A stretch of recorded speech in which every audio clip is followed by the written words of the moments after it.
Good morning students, कैसे हैं आप सब। तो आज हमारा 6th क्लास का टॉपिक है वर्णों के प्रकार। तो आज हम वर्णों के प्रकार को विस्तार से जानेंगे। इससे पहले हमने नपुंसक लिंग, वचन लिंग वगैरह हमने देखे थे। आज हम देखेंगे वर्णों के प्रकार, तो ध्यान दीजिएगा। तो जो वर्ण होते हैं वो दो प्रकार के होते हैं। सबसे पहले स्वर और दूसरा है व्यंजन स्थिति। और कहते हैं स्वर भी दो प्रकार के होते हैं। सबसे पहला है ह्रस्व स्वर, मतलब छोटा, अर्थात जिसको बोलने में कम आवाज़, कम ताकत लगे, जैसे आ, ई, उ, री, ली। ठीक इसी प्रकार दीर्घ स्वर, हाँ दीर्घ स्वर भी होते हैं। आ, जिसमें दीर्घ आ मतलब बड़ा आ, छोटी ई, बड़ी ई, बड़ा ओ, री, ए, ऐ, ओ और औ। इसी प्रकार जो वर्ण का दूसरा प्रकार है व्यंजन, वह भी 3 प्रकार के होते हैं। उसमें होते हैं स्पर्श व्यंजन, अंतस्थ व्यंजन और ऊष्म व्यंजन।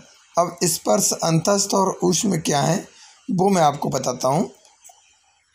स्पर्श व्यंजन कहलाते हैं का, खा, गा, घा, ङ, चा, छा, जा, झा, या, टा, ठा, डा, ढाणा, ता, था, दा, धा, ना, पा, फा, पा, भा, मा। अब आप देख रहे होंगे स्पर्श व्यंजन में का के नीचे जो लगी हुई है उसे हम बोलते हैं हलंत। क्या बोलते हैं हम उसे? हलंत। ठीक है, हलंत मतलब उसके अंदर जब तक अवग्र ना हो।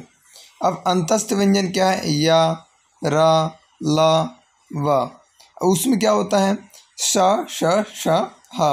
और संयुक्त वर्ण भी होते हैं कुछ हमारे इसमें वर्णमाला में, जो कि 2 शब्द से मिलकर बनते हैं। जैसे कि क्ष, का और शा से मिलकर बनता है। त्रा, ता और रा से मिलकर बनता है। ज्ञा, जा और या से मिलकर बनता है। ठीक है, तो इसको हम पढ़ेंगे संस्कृत में ज्या, क्योंकि जा और या से मिलकर बन रहा है, तो हम इसको संस्कृत में ज्या पढ़ेंगे। इसके साथ ही हम आगे बढ़ते हुए देखते हैं, जैसे कि हमने कल भी पढ़ा था कि पुरुष 3 होते हैं, प्रथम पुरुष, मध्यम पुरुष, उत्तम पुरुष। और वचन भी 3 होते हैं, एक वचन, द्विवचन, बहुवचन। ठीक उसी प्रकार लिंग भी 3 होते हैं, पुल्लिंग, स्त्रीलिंग और तीसरा है नपुंसक लिंग। यह केवल संस्कृत भाषा में होता है। भावार्थ क्या होगा इसका? संस्कृत में पुरुषों को समझने के लिए, पुरुष अर्थात प्रथम पुरुष, मध्यम पुरुष, उत्तम पुरुष, इनको समझने के लिए हम धातु रूप का अध्ययन करेंगे, जिससे कि पुरुष, वचन एवं लिंग के माध्यम से धातु की सहायता से गच्छति, पठति आदि क्रियाओं को समझाया जाता है। अब धातु रूप क्या होते हैं? धातु मतलब होता है, जैसे कि आप धातु ले लीजिए। धातु से तात्पर्य होगा लिख मतलब लिखना, पा मतलब पीना, दान मतलब यच मतलब देना, दा या फिर दा भी कह सकते हैं उसको, नम मतलब नमस्कार। इसी प्रकार लकार। अब हम आगे पढ़ेंगे लकार। तो लकार किसे कहते हैं? लकार मुख्य रूप से 10 होते हैं।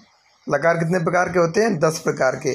परंतु यहाँ मुख्य 5 लकारों की चर्चा की गई है, जिसमें कि पहला लिट लकार, पहला है लट लकार, दूसरा है लिट लकार, तीसरा है लंग लकार, चौथा लोट लकार और 5वां विधिलिंग लकार। अब हम लकार को पढ़ेंगे। तो लकार को पढ़ने से पहले एक सूत्र होता है। किसी भी वस्तु को या विषय को पढ़ने से पहले उसका एक मोटा सा सूत्र होता है, जिसको हम बोलते हैं सारांश। जिसमें पूरा अंश समाया होता है उसे हम बोलते हैं सारांश। तो सारांश इसका क्या होगा? इसमें लिखा हुआ है धातु रूपाणी सूत्र, पुरुष, प्रथम पुरुष, मध्यम पुरुष, उत्तम पुरुष, एक वचन, द्विवचन, बहुवचन, ती, तह, अंति, सी, था, थ, आमी, आवह, आमह। ये क्या है? लकार का सूत्र है। लट लकार का ये आपका सूत्र है, इसको आपको याद करना है। अब जब इसमें ती, तह, अंति में लिख धातु जुड़ जाएगी, क्या जुड़ जाएगी? लिख धातु। तो क्या हो जाएगा ये? लिखति, लिखतः, लिखन्ति, लिखसी, लिखतः, लिखत, लिखामी, लिखावह, लिखामह। और आपके पाठ्य पुस्तक के सबसे पीछे वाले भाग में ये लिखा भी हुआ है, आप उसमें से देखकर लिख सकते हैं। आपको ये याद करना है, ठीक है? इसको आप पूरा याद कर लीजिएगा।